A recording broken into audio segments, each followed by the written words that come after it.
All right, here we are at the 2023 AATS Mitral Conclave. I'm Dr. Randy Martin, and I'm really thrilled to be joined by Professor Ottavio Alfieri, who today got the Lifetime Achievement Award. Congratulations from the Mitral Conclave. Thank you very much. It's a tremendous, well-deserved honor. As I said, I got too much for too little, actually. But I loved the talk you gave this morning about your journey, because you'd had not only a journey in your training in Italy, and you had training in other areas of the world. Exactly. Tell me a little bit about those. I had a great exposure to cardiac surgery, not only in my own country where I started this discipline, but then I had a great opportunity to come to United States, and therefore 2 times, actually, one in Buffalo, at the Children's Hospital of Buffalo, so I was particularly concentrated on congenital heart surgery. Right. And then I went in, at that time, the Mecca of cardiac surgery, which was the University of Alabama in Birmingham, where Dr. Kirkland, one of the father of cardiac surgery, was running the department.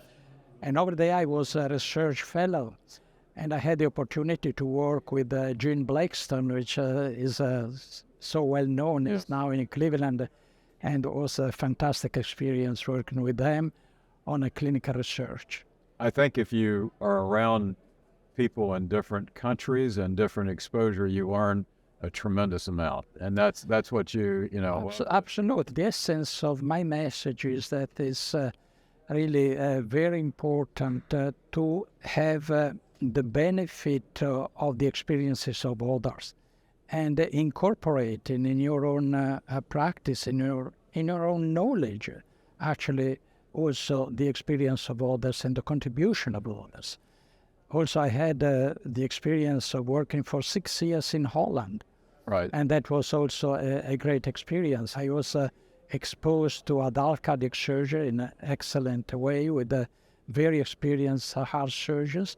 And this was another thing that was completing a little bit my training.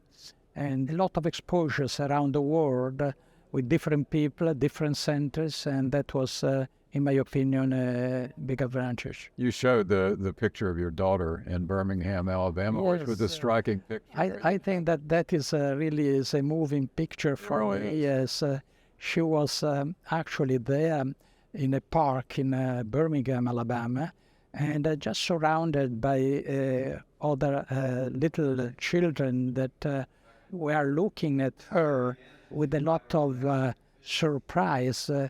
And because she was different, actually. She was white, absolutely, totally white, and rose and so on, and so different. And it's a fantastic picture, I think. And that picture was inspiring me, the title of my presidential address when I was president of the European Association for Cardiothoracic Surgery in Lisbon, and the title was The Beauty of the Difference. Which is really an important message. It's a big concept, it's involving not only the profession, but involving the human life. Absolutely. The development of the Alfieri Stitch, that was a brave, giant step forward.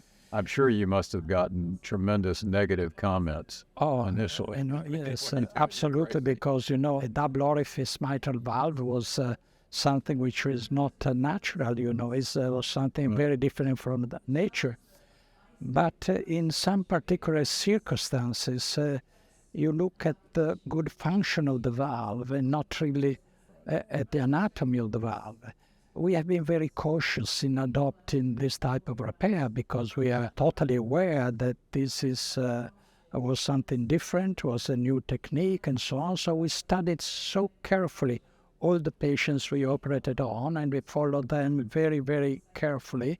And also we applied computational models to study the hemodynamics of the double orifice configuration. We studied the physiology of this, and then we went very, very deep into the problem. And I want to tell you that we have been using that only for those patients in whom we didn't expect optimal results with the Carpentier techniques. Right. So it was a very, very small part of the patient, and Then, of course, we had a little bit more confidence in the technique, and then we started to use in cases that, like, for instance, anterior leaflet prolapse, bileaflet prolapse, but never, for instance, we use in posterior leaflet prolapse because the Carpentier techniques were superb. And don't forget that the posterior leaflet prolapse is the great majority of patients with degenerative mitral disease. Anterior leaflet prolapse is only 10%, so it's a little minority of the patient. But the concept was very good, and then interventional cardiologists received the message. They have been very smart. It was interesting. Obviously, it launched the TEER concept. There's no doubt whatsoever. Fred St. Gore is a gentleman that I know. I trained at Stanford. Fred was far behind me, but we've talked a lot about that. Are you surprised at all? I would think not, with the tremendous success of the TEER procedure in the right patients.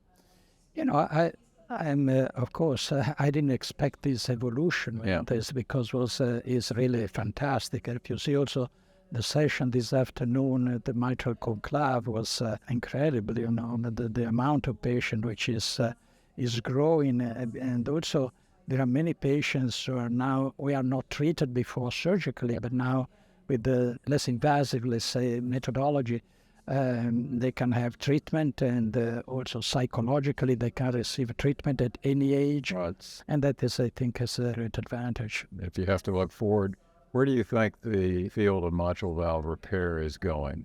And I'm asking you that not only from a transcatheter standpoint, but a surgical approach. I really think that minimal invasive surgery or robotic surgery represents certainly a step forward, because there's no problem. So the incision is very small, and the trauma is much less. Yeah.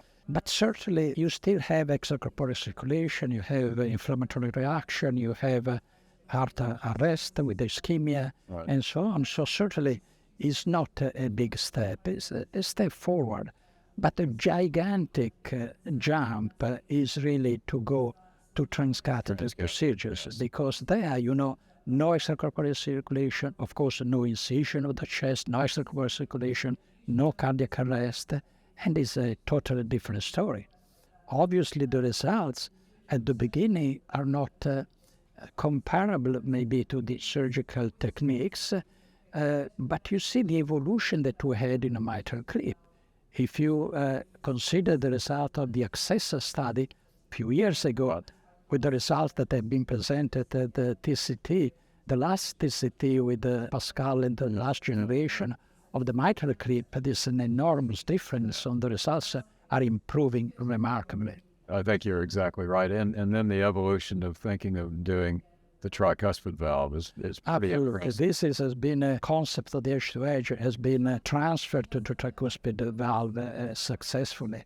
The Triluminate study, which was presented at the last American College of Cardiology, shows that the procedure is very safe at first, is effective in reducing the tricuspid regurgitation, and at 1 year the quality of life is better. Obviously, this is the primary endpoint, and is not maybe too much, because in terms of mortality, in terms of rehospitalization, there's no difference. But this is probably because it's only 1 year and it's not enough. Probably the patients who were selected were not in a very, very bad state. It's like TAP was initially, and taking people who had no other option or were really not there. I agree with you. I think the transcatheter approach is going to be really dramatic. I think it's going to be the future. It's going to take some time, of course, but that is the direction. There's no doubt. One of the things that's interesting about the transcatheter mitral replacement studies is that, and even, that's a complex group to think about it, but is the total eradication of mitral regurgitation. If with transcatheter techniques, obviously growing from the Alfieri, do we need to have a procedure that gets rid of MR? Or of course. We accept some MR with, in the right situation? I think that transcatheter mitral valve replacement is a little bit in its infancy at the moment, because if we consider the rejection rate that we have for that procedure, that is very high. Yeah. So I think can be a good solution. It's going to take some technical. Exactly. Exactly. But then it is always an artificial valve, so it's not something that can last forever. You know, and then you've got you have the same situation as valve replacement versus plastic repair.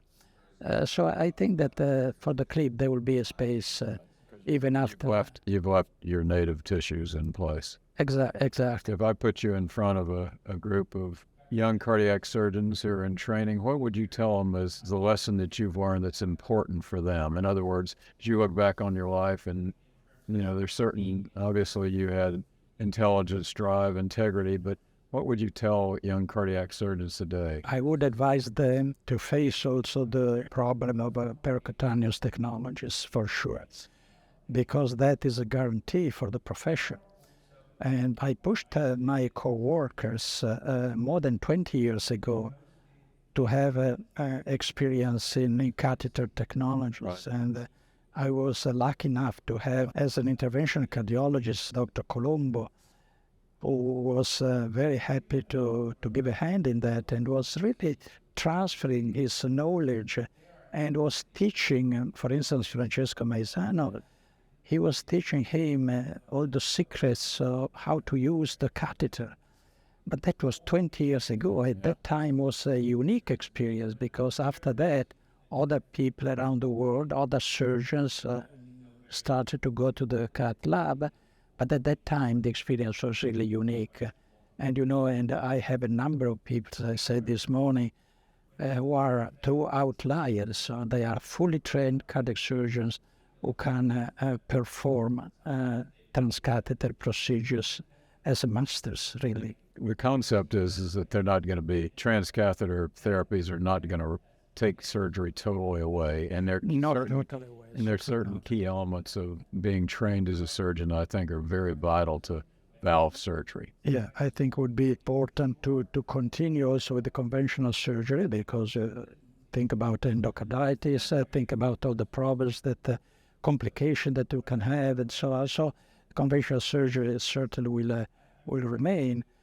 The future of cardiac surgery probably is going to be the one that every cardiac surgeon should have a kind of a subspecialization. Right. Actually, to be dedicated, for instance, to valves or to coronaries or to heart failure and heart transplantation and left ventricular fist devices and so on, just to divide a little bit the specialty.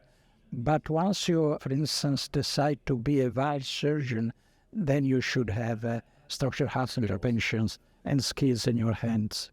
It's fascinating. You've made tremendous contributions, certainly benefited from your exposure and your training, but you also had that innate drive to move the field forward, and I think we're all... You know, sometimes many things happen by chance and by, some ideas comes like that. Yeah, but you had the persistence to... And you went about it the right way. You looked at it, you investigated outward, you look at it physiologically, hemodynamically, and then kept improving. Yeah, exactly. We have been listening very much all the other people, the criticism of the other surgeons, and so this is the reason why we wanted to be sure that what we are doing, we are in the right direction. Well, it was in the right direction. It continues to be. Very kind of you. Congratulations. The honor was well deserved, and you've been a shining light. And it's a great day for me, and it's a great day for the society. Really unforgettable for me. Thank you for joining me. Thank you for joining us.